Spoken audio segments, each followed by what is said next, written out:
എൻ്റെ വീട്ടുകാർക്ക് എൻ്റെ നാട്ടുകാർക്കൊക്കെ ഭയങ്കര സന്തോഷമാണ് ഞാൻ ഈ തുണി കൊടുക്കാതെ അഭിനയിക്കുന്നില്ല. ആലോചിച്ച് നോക്കി. പിന്നെ അവൻ പറയണം 6-7 പേര് നിൽക്കുമ്പോൾ അല്ലേ എന്ന് നമ്മളിതൊക്കെ ചെയ്യണേ. അതുകൊണ്ടൊരു അഭിനയം തന്നെയാണത്. പ്രാക്ടിക്കലാണെങ്കിലും അഭിനയമാണ് എന്നാണ് അവൻ പറയണത്. ഈ ഇപ്പോൾ കംപ്ലൈൻറ്റ് പരാതി കൊടുത്ത മഹതിക്ക് എന്താ പറയുക, അവൾ തന്നെ പറയുന്നു, അവൾ ഒരുപാട് യൂട്യൂബിൽ പോസ്റ്റ് ചെയ്തിട്ടുണ്ട്. അവൾ പറയുന്നു എൻ്റെ പേര് ഖദീജ എന്നാണ്, ഞാനൊരു മുസ്ലിം സ്ത്രീയാണ്, എൻ്റെ പേര് ഖദീജ എന്നാണ്, എന്നെ ദിയ എന്ന് പേരിട്ടത് സംവിധായിക ചേച്ചിയാണ്, വൈഷ്ണവി എന്നും എന്നെ വിളിക്കാറുണ്ടെന്ന് ആ കൊച്ചു പറയുന്നു. ഇതിൽ ഏതൊക്കെ ശരി ഏതൊക്കെ തെറ്റെന്ന് എനിക്കറിയണ്ട. ആ കൊച്ച് ഈ സംവിധായികയുടെ പേര് ലക്ഷ്മി ദീപ്ത അല്ല, അവൾക്ക് വേറെ പേരുണ്ടെന്ന് ആ കൊച്ചു പറയുന്നു. എനിക്കൊരു ഭർത്താവുണ്ട്, ഒരു മോനുണ്ടെന്ന് അവൾ പറയുന്നു. പക്ഷേ ഈ ചർച്ചയിൽ പങ്കെടുത്ത ബൈഗ എന്ന് പറഞ്ഞ കുട്ടി പറയുന്നു അവൾക്ക് 4 കുട്ടികളുണ്ടെന്ന്. പിന്നെ കുറേ കഴിയുമ്പോൾ അവൾ സംസാരിക്കുമ്പോഴും നമുക്ക് ഏകവചനം അല്ല ബഹുവചനമാണെന്ന് തോന്നും. കാരണം അവൾ പറയുന്നുണ്ട് ഒരു മോനുണ്ട് എന്ന് പറഞ്ഞാൽ അതേ വാവുകൊണ്ട് തന്നെ പറയുന്നുണ്ട്, എനിക്ക് മക്കളുണ്ട്, ഒരു വീടുണ്ട്, പശുവുണ്ട്, താറാവുണ്ട്, കോഴിയുണ്ട്, ആടുണ്ട്, പക്ഷിമൃഗാദികൾ ഒരുപാടുണ്ട്. പക്ഷേ ഞാൻ 1ാം ക്ലാസ്സിൽ വരെ പഠിച്ചിട്ടില്ല, 1ാം ക്ലാസ്സിൽ പോലും ഞാൻ പോയിട്ടില്ല. അവരെയൊക്കെ നോക്കി എൻ്റെ ഹസ്ബൻഡ് വരുന്നത് വരെ മക്കളെയും നോക്കി. അപ്പോൾ മക്കളെയും എന്ന് പറയുമ്പോൾ ഒന്നല്ലല്ലോ, ഫുഡ് ഉണ്ടാക്കി നല്ലൊരു ഹൗസ് വൈഫായി ജീവിക്കുകയായിരുന്നു ഞാൻ ഇന്നലെ വരെ. അപ്പോൾ പറയുന്ന മുഴുവൻ ഇംഗ്ലീഷ് വാക്കാണ്. 1ാം ക്ലാസ് വരെ പഠിച്ചിട്ടില്ല എന്ന് പറഞ്ഞാൽ അതെനിക്ക് തോന്നുന്നു ഈ കേസ് ജയിക്കാൻ വേണ്ടി. എഗ്രിമെൻറ്റ് വായിച്ചിട്ടില്ല, എഗ്രിമെൻറ്റ് പറയുന്ന ന്യൂഡിറ്റി എന്ന് പറഞ്ഞ അർത്ഥമൊന്നും എനിക്കറിയില്ല എന്ന് തെളിയിക്കാനുള്ള വ്യഗ്രത കൊണ്ടായിരിക്കും ഞാൻ 1ാം ക്ലാസ് വരെ പോലും പോയിട്ടില്ല എന്ന് പറഞ്ഞത്. പക്ഷേ സംസാരിക്കുന്ന മുഴുവൻ നമ്മളെ ശശി തരൂർ പറയും പോലെ കംപ്ലീറ്റ് ഇംഗ്ലീഷിലാണ്. എനിക്ക് ഫിലിം എന്താ, സീരിയൽ എന്താ, ആക്ടിങ് എന്താ, ഇതൊന്നും അറിയാത്തൊരു വ്യക്തിയാണ്. ഈ ഫീൽഡിൽ എങ്ങനെ എത്തി ഞാൻ പഠിച്ചിട്ടില്ല. ഞാൻ എങ്ങനെയൊക്കെ ഈ ഫീൽഡിൽ എത്തിയതാണ്. എൻ്റെ ലൈഫിൽ തന്നെ ക്യാമറയ്ക്ക് മുന്നിൽ നിൽക്കുന്നത്, ഇത്രയും വൃത്തികെട്ട ഒരു സീരിയലിനായി നിൽക്കുന്ന എൻ്റെ മാനസികാവസ്ഥ നിങ്ങൾ മനസ്സിലാക്കണം. അവൾ പറയാണ് എന്തായിരുന്നു എങ്ങനെയായിരുന്നു എന്നൊന്നും അവൾ പറയുന്നില്ല. എൻ്റെ മാനസികാവസ്ഥ നിങ്ങളെല്ലാം മനസ്സിലാക്കണം. ഈ ഒരു പാൽപ്പായസം കാരണം എനിക്ക് പുറത്തിറങ്ങി നടക്കാൻ പറ്റാതായി എന്നാണ്. പാൽപ്പായസം മൊത്തം കൊളായിപ്പോയി, മനസ്സിലായില്ലേ? പാൽപ്പായസം നല്ല പേരില്ലേ? അതാണ് എൻ്റെ സിറ്റുവേഷൻ. ഇപ്പം നമ്മൾ ഐസ്ക്രീം എന്ന് പറഞ്ഞാൽ പെട്ടെന്ന് നമുക്കൊരു രാഷ്ട്രീയ നേതാവിൻ്റെ ഓർമ്മ വരും ഇല്ലേ? ഐസ്ക്രീം എന്ന് പറഞ്ഞാൽ അപ്പോൾ ഓർമ്മ വരും പോലെ എന്താ പറയുക, ഈ കൊച്ച് ഇപ്പോൾ പാൽപ്പായസം എന്ന് പറഞ്ഞാൽ ഇനിയിപ്പോൾ എവിടെയെങ്കിലും പോയി പാൽപ്പായസം ഒന്നും വാങ്ങി കുടിക്കാൻ നോക്കില്ല. ഇവിടെ തിരുവനന്തപുരത്ത് തന്നെ കവടിയാറിൽ മാക്കാച്ചിയുടെ പാൽപ്പായസം കിട്ടുന്നൊരു സ്ഥലമുണ്ട്. ഞാൻ ഇനി അവിടെ പോയി സത്യം പറഞ്ഞാൽ വിവിധ ഇനം പായസം ഉണ്ടെങ്കിലും മാക്കാച്ചി ഒരു ഗ്ലാസ് പാൽപ്പായസം ഒന്നും എനിക്ക് പറയാൻ പറ്റില്ല. കാരണം ഇത് ഇപ്പോൾ പാൽപ്പായസം കേരളം മുഴുവൻ ഇപ്പോൾ ഈ പറഞ്ഞ ലക്ഷ്മി ദീപ്തയുടെ മനോഹരമായ സിനിമയാണ്. ഒരു ജോലിക്ക് പോകാൻ പറ്റുന്നില്ല, അതാണ് എൻ്റെ സിറ്റുവേഷൻ.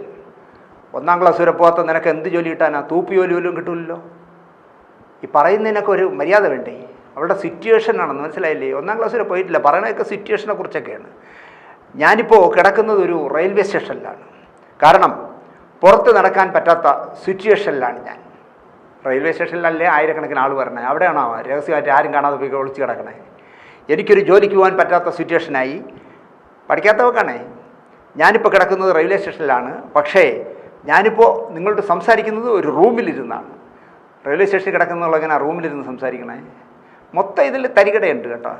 കിടക്കാനൊരു വീടോ നാട്ടിൽ പോകാൻ പറ്റാത്ത അവസ്ഥയോ ആണ് എൻ്റേത്. ഒരു ദിവസം റെയിൽവേ സ്റ്റേഷനിൽ, ഒരു ദിവസം ബസ് സ്റ്റാൻഡിൽ, ഒരു ദിവസം ഫ്രണ്ടിൻ്റെ വീട്ടിൽ, അങ്ങനെയാണ് എൻ്റെ ലൈഫ് പൊയ്ക്കൊണ്ടിരിക്കുന്നത്. സുഖമല്ലേ? 10 പൈസ ടാക്സ് പോലും കൊടുക്കണ്ടല്ല. ഒരു ദിവസം റെയിൽവേ സ്റ്റേഷനിൽ, ഒരു ദിവസം ബസ് സ്റ്റാൻഡിൽ, ഒരു ദിവസം എയർപോർട്ടിൽ, ഒരു ദിവസം സുഹൃത്തിൻ്റെ വീട്ടിൽ, ഒരു ദിവസം വേറൊരു സുഹൃത്തിൻ്റെ വീട്ടിൽ, അങ്ങനെ നടന്നാൽ മതിയെന്നേ. ആകാശത്തിലെ പറവുകൾ വിതയ്ക്കുന്നില്ല കൊയ്യുന്നില്ല എന്ന് പറഞ്ഞ പോലെ അങ്ങനെ പോട്ടെ ഖദീജ, അങ്ങനെ മതി. മോന് 2 വയസ്സ്. അവനെയും ഹസ്ബൻഡുമായി ഓരോ ദിവസം ഓരോ സുഹൃത്തുക്കളുടെ വീട്ടിലാണ് എൻ്റെ താമസം. എല്ലാവരും 2 ദിവസം വെയിറ്റ് ചെയ്യൂ. അവസാനം പറയുകയാണ്, ഒരു ഭീഷണിയാണ് കേട്ടോ. എല്ലാവരും 2 ദിവസം വെയിറ്റ് ചെയ്യൂ. നിങ്ങൾ ആഗ്രഹിക്കുന്ന ഉത്തരം ഞാൻ പറയാം. ഈ സംവിധായകയെക്കുറിച്ചുള്ള കംപ്ലീറ്റ് രഹസ്യം അവളിലുണ്ടെന്നാണ് അവൾ പറയണത്. ഇനി എന്താണ് രഹസ്യമെന്ന് എനിക്കറിയില്ല. എൻ്റെ പേര് ഖദീജ, സംവിധായകയുടെ പേര് ദിയ, വൈഷ്ണവി എന്ന് വിളിക്കുന്നു. ന്യൂസ് ഇടുന്ന പൊട്ടന്മാർ എന്നെ പല പേരിലും പറയുന്നു. ന്യൂസ് ഇടുന്ന പൊട്ടന്മാർ അല്ല. അപ്പോൾ ഈ യൂട്യൂബിൽ എവളെ ഇൻ്റർവ്യൂ ചെയ്യുന്നു, ഒരുത്തൻ ചെന്നിരുന്നു. പറയൂ മാഡം, പറയൂ, എങ്ങനെയുണ്ട്, തുണി എടുക്കാതെ അഭിനയിച്ചപ്പോൾ എന്തായിരുന്നു നിങ്ങളുടെ വികാരം എന്നൊക്കെ പറഞ്ഞ് ക്വസ്റ്റ്യൻ ചെയ്യുന്നു. എവൾ ഉത്തരം പറഞ്ഞുകൊണ്ടിരിക്കുന്നത്. അവൾ ഉത്തരം പറഞ്ഞാൽ മുഴുവൻ ഈ സംവിധായകയും ആ ക്രൂവിനെയും ചീത്ത വിളിച്ചുകൊണ്ടാണ്. പച്ച മലയാളത്തിൽ എനിക്ക് എഴുതാൻ അറിയില്ല, വായിക്കാൻ അറിയില്ല. ഈ സംവിധായികയുടെ പേര് ലക്ഷ്മി ദീപ്ത എന്നല്ല, ഷീല പത്മനാഭൻ മണി എന്നാണ് അവളുടെ പേരെന്നാണ് ഇവള് പറയുന്നത്. ഇതിൽ ആര് പറയണം വിശ്വസിക്കണം, ആര് പറയണ തള്ളിക്കളയണമെന്ന് എനിക്കറിയില്ല. ശ്രീല പത്മനാഭൻ മണി എന്നാണ് ഈ ലക്ഷ്മി ദീപ്തയുടെ പേര്. അതിൻ്റെ ബാക്കി ഡീറ്റെയിൽ ഞാൻ 2 ദിവസം തരാം എന്നാണ് പറഞ്ഞിരിക്കണേ. അതേ വാഗൊണ്ട് തന്നെ അടുത്ത് പറയാണ്, ലക്ഷ്മി ചേച്ചി എന്നോട് വസ്ത്രം റിമൂവ് ചെയ്യാൻ പറയുമ്പോൾ ഞാൻ റിമൂവ് ചെയ്യുന്നത് എന്തിനാ എന്ന് ചോദിച്ചു. സംവിധായിക പറയാണ്, ഡ്രസ്സെല്ലാം റിമൂവ് ചെയ്യൂ. അപ്പം നടി, ഞാൻ എന്തിനാണ് റിമൂവ് ചെയ്യുന്നത്? അവൾക്ക് അറിഞ്ഞൂടാ, ഒന്നും മനസ്സിലായി. 4 പെറ്റെങ്കിലും ഒന്നും അറിഞ്ഞൂടാ. അതാണ് ആ കൊച്ചിൻ്റെ ഏറ്റവും വലിയ ഗുണം. 90% ന്യൂഡിറ്റിയാണ് ഈ സീനെന്ന് ഞാൻ പറഞ്ഞിരുന്നല്ലോ. ഡ്രസ്സ് റിമൂവ് ചെയ്യണം എന്ന് പറഞ്ഞു. എനിക്ക് 4 മക്കളുള്ളത്. ആദ്യം പറഞ്ഞത് ഒന്നേ ഉള്ളെന്നേ. ഭർത്താവ് സമ്മതിക്കില്ല ചേച്ചി. അപ്പോൾ പറഞ്ഞു, എന്നാൽ ഒരു കാര്യം ചെയ്യും, ഈ ഷൂട്ടിംഗ് ഇങ്ങനെ മുടക്കുകയാണെങ്കിൽ ഇതുവരെ ഞങ്ങൾക്ക് ചിലവായതിനൊരു 7 ലക്ഷം രൂപ ചിലവായിട്ടുണ്ട്, 7.5 ലക്ഷം രൂപ ചിലവായിട്ടുണ്ട്, അത് തന്നിട്ട് നീ പൊയ്ക്കോ എന്ന് പറഞ്ഞു. എൻ്റെ ക്യാഷ് ഇല്ല ചേച്ചി. ക്യാഷ് ഇല്ല എന്ന് പറഞ്ഞപ്പോൾ ചേച്ചി പറഞ്ഞു, എന്നാൽ ഒരു കാര്യം ചെയ്യുക, ആ ന്യൂഡിറ്റിയിൽ അങ്ങോട്ട് കിട. എന്നിട്ട് ചേച്ചി ആശ്വസിപ്പിച്ചു, മോള് പേടിക്കാതെ അഴിക്കി, ആരും നേരിട്ട് കാണില്ല, എന്നെ ചേച്ചിയായി കാണും, ഞാൻ നിന്നെ ചതിക്കില്ല, നിൻ്റെ ഫേസ് കാണിക്കില്ല, മുഖം ബ്ലർ ചെയ്യും, ബ്ലർ ചെയ്തേ കാണിക്കും മുഖം, ബാക്കിയൊക്കെ ബ്ലർ ചെയ്യാത്തിൽ അവൾക്ക് വിഷമമില്ല കേട്ടോ, മുഖം ബ്ലർ ചെയ്യും. ബ്ലർ എന്ന് പറഞ്ഞാൽ എനിക്ക് എന്താണെന്നറിയില്ല എന്നാണ് ഖദീജ പറയുന്നത്. എന്താ ചേച്ചി ബ്ലറിങ്?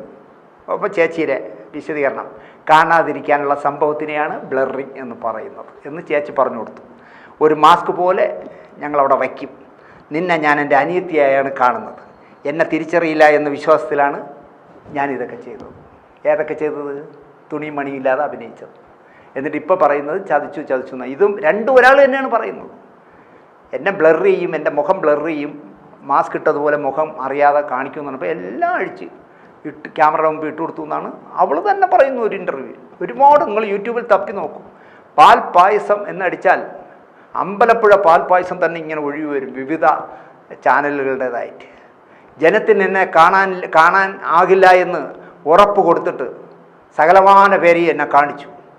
ഇത് പുറത്തു വന്നപ്പോൾ എൻ്റെ ശരീരം മുഴുവൻ കാണുന്നുണ്ട്. നാട്ടിൽ പോയിട്ട് മാസം 3 എൻ്റെ മക്കളെ കാണണം. എനിക്കിപ്പോൾ നാടുമില്ല വീടുമില്ലാത്ത അവസ്ഥയിലാണ്. പക്ഷേ അപ്പോഴും അവൾക്ക് ഭർത്താവുണ്ട് കേട്ടോ. അവനെ വേണം ചെകിട്ടത്തടിക്കാനുള്ളത് അല്ലേ. ഭാര്യ കൊണ്ടുവന്ന് തുണിയൊന്നും എടുക്കാതെ അഭിനയിക്കാൻ വിട്ടിട്ട് കാശും വാങ്ങി സുഖമായിട്ട് അവൻ ജോലി ചെയ്യാതെ ജീവിക്കുന്നു. എന്നിട്ട് അവൾ പറയുക, നാട്ടുകാരും വീട്ടുകാരുമാണ് എനിക്കില്ലാതെ പോയത്, ഭർത്താവ് കൂടെ ഉണ്ട്, ആരും കേസെടുക്കുന്നില്ല, അതാണ് പ്രശ്നം. ഒരാൾ കേസെടുക്കുന്നില്ല. വനിതാ കമ്മീഷനിൽ കൊടുത്തു, ഈ ഐറ്റം ഇവിടെ എടുക്കില്ല എന്ന് പറഞ്ഞു. അപ്പോൾ നേരെ സൈബർ സെല്ലിൽ ചെന്നു. അവരെന്തെന്ന് വെച്ചാൽ ആ പേപ്പർ അവിടെ വാങ്ങിച്ചു വെച്ചു. അപ്പോൾ എനിക്കിതിൻ്റെ നിയമം അറിയില്ലെങ്കിലും ഞാൻ പറയുകയാണ്, 90% ന്യൂഡിറ്റി കാണിച്ചാൽ കേസെടുക്കാൻ പറ്റില്ല എന്ന് വകുപ്പുണ്ടെന്ന് ഈ ബുദ്ധി രാക്ഷസയായ സംവിധായിക പറയുന്നു. അതുകൊണ്ട് അവൾ അതിൽ നിന്ന് ഊരാൻ സാധ്യതയുണ്ട്. എന്ന് മാത്രമല്ല, ഇതിൽ അഭിനയിക്കുന്ന ഓരോരുത്തരെയും ക്യാമറ വെച്ച് ഷൂട്ട് ചെയ്തിട്ട് നിങ്ങളെ നിർബന്ധിച്ചാണോ ഇതിൽ അഭിനയിപ്പിക്കുന്നത്? അല്ല, നിങ്ങൾ കഥ വായിച്ച് കേട്ടിട്ടാണല്ലോ ചെയ്യുന്നത്. കഥ നിങ്ങൾ MT വാസുദേവൻ സ്ക്രിപ്റ്റ് എഴുതും പോലെയാണ് പറയുന്നത്. നിങ്ങളിതിൻ്റെ സ്ക്രിപ്റ്റ് വായിച്ചിട്ടാണല്ലോ അഭിനയിക്കാൻ സമ്മതിച്ചത്. അതെ, അമ്പലപ്പുഴ കാള ആട്ടും പോലെ കഥയൊക്കെ വായിച്ച് പരാതിയൊന്നുമില്ലല്ലോ. ഇല്ല എന്ന് അവൾ ഷൂട്ട് ചെയ്ത് വെച്ചിട്ടുണ്ട്. അപ്പോൾ കോടതിയിൽ ചെന്നാലും നിൽക്കിയില്ല. അവൾ പറയും, ഇതാ ഞാൻ ഭീഷണിപ്പെടുത്തിയൊന്നുമല്ല, ബഹുമാനപ്പെട്ട ജഡ്ജ് ഈ വീഡിയോ ഒന്ന് കണ്ടു നോക്കുമെന്ന് പറഞ്ഞാൽ അതിൽ ഇങ്ങനെ ആട്ടണുണ്ട്. പിന്നെ ഞാൻ എല്ലാം അറിഞ്ഞുകൊണ്ട് തന്നെയാണ് ചെയ്യുന്നത്. അപ്പോൾ കേസ് എടുക്കുന്നില്ല. സൈബർ സെല്ലുകാർ ഒരു പേപ്പർ വാങ്ങി വച്ചതേ ഉള്ളൂ, പോലീസുകാരും കേസെടുക്കുന്നില്ല. അതാണ് ഖദീജയുടെ പരാതി. മക്കൾ വലുതായി കഴിഞ്ഞാൽ ഉമ്മയുടെ ഈ നഗ്നത മുഴുവൻ കാണില്ലേ, അതുകൊണ്ട് ഇത് നിർത്തണം എന്നാണ് ഇപ്പോൾ മഹദി പറയുന്നത്. ഇപ്പോഴത്തെ പ്രശ്നമല്ല പറയുന്നത്. ഈ 4 മക്കൾ വലുതായി വരുമ്പോഴേ അമ്മ തുണിമണിയില്ലാതെ കിടക്കുന്ന കാണും എന്നുള്ളതാണ് ഈ ഖദീജയുടെ പ്രയാസം. ഇപ്പോൾ ഉള്ളൊരു കണി കണ്ടോ, അതുകൊണ്ട് ഇത് നിർത്തണം എന്നാണ് അവർ പറയുന്നത്. നിർത്തുകയില്ല എന്ന് സംവിധായിക. ഞാൻ ലക്ഷ്മിയുമായി സംസാരിച്ചു, എൻ്റെ ഭർത്താവിനെ ഡ്രൈവറാക്കാം എന്ന് അവർ പറഞ്ഞു. അപ്പോൾ ഈ സത്യത്തിൽ എനിക്ക് ആ സംവിധായകയോട് ഒരു സഹതാപോട് തോന്നുന്നു. കാരണം അവൾ ഗതികേട് കൊണ്ട് അല്ലെങ്കിൽ പെട്ടെന്ന് പണക്കാരിയാവാൻ വേണ്ടി ആയിരിക്കാം അവൾ ചാടിക്കയറി ഈ ബ്ലൂ ഫിലിം എടുക്കാൻ ഇറങ്ങിയത്. പക്ഷേ അങ്ങനെ ബ്ലൂ ഫിലിം എടുക്കാൻ ഇറങ്ങുകയും ഇങ്ങനെ കേസും വഴക്കുമൊക്കെ ആയി പത്രങ്ങളിലും ചാനലുകളിലൊക്കെ വന്ന് വലിയ വാർത്തയായി വിവാദ നായികയായെങ്കിലും അവളുടെ മനസ്സിലെവിടെയോ ഒരു നന്മയുണ്ട്. അപ്പോൾ അവൾ ഇവളോട് പറഞ്ഞെന്ന്, നീ ഖദീജ, നിൻ്റെ ഭർത്താവിനെ ഞാൻ എൻ്റെ ഡ്രൈവറാക്കാം, നിന്നെ ഞാൻ അവരുടെ കൂടെ എൻ്റെ കൂടെ നിർത്തിക്കൊള്ളാം, മാസം ഒരു ശമ്പളം തരാം, 2 പേരുടെ വരുമാനമായാൽ ബസ് സ്റ്റാൻഡിൽ അലയേണ്ടി വരില്ല നിനക്ക്, അവരുടെ ആളായി നിൽക്കണം എന്ന് പറഞ്ഞു എന്ന് ഖദീജ തന്നെ പറയുന്നു. ദീപ്തിയുടെ ആളായിട്ട് നിന്നാൽ ഭർത്താവിനൊരു ജോലിയും കൊടുക്കാൻ നിനക്ക് മാസശമ്പളവും തരാം എന്ന് പറഞ്ഞു. അപ്പോൾ ചോദിച്ചു വീഡിയോ കളയുമോ എന്ന് ചോദിച്ചപ്പോൾ അത് കളയത്തില്ല എന്ന് പറഞ്ഞു. കാരണം ലക്ഷങ്ങൾ വന്ന് കയറുന്ന വീഡിയോ കളയുമോ, അത് കളയില്ല എന്ന് പറഞ്ഞു. ഇനിയും ഇതുപോലുള്ള നല്ല നല്ല ഫിലിമുകൾ, അണ്ടർലൈൻഡ് കേൾക്കണം, നല്ല നല്ല ഫിലിമുകൾ നമ്മൾ ഇനിയും എടുക്കും. അതിലെല്ലാം നിന്നെ തന്നെ ഞാൻ ഈ തുണി കൊടുക്കാതെ പിറന്നപടി ദിഗംബരയായിട്ട് അഭിനയിപ്പിക്കും. അങ്ങനെ ചെയ്താൽ ഒരു കാര്യം, ഞാൻ നിനക്ക് ഒരു ദിവസത്തേക്ക് 1 ലക്ഷം രൂപ വെച്ച് തരാം. അപ്പം നമ്മൾ മാസം 4 സീരിയലെടുക്കും.